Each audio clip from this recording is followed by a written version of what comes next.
Give ate unan. Ang ganda ng mga pinipinta mo. Thank you. Pwede bang humingi ng pabor? Ito pa isa. Maaari mo ba akong tulungan ipinta muli ang kastilyong to?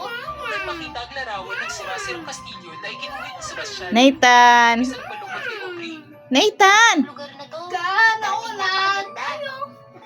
Ginamit ni Aubrey ang kanyang kapangyarihan para ibalik ang kastilyo sa itsura nito sa kanyang memorya. Ngayon, hayaan mo akong magkwento sa'yo.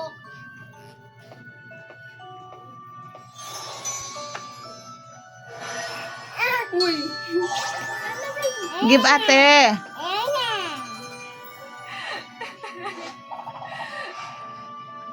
Ako yan. Thank you. Yun pala, si Aubrey ay dating marangal na prinsesa na mahilig magpinta. Kana, Diyos ko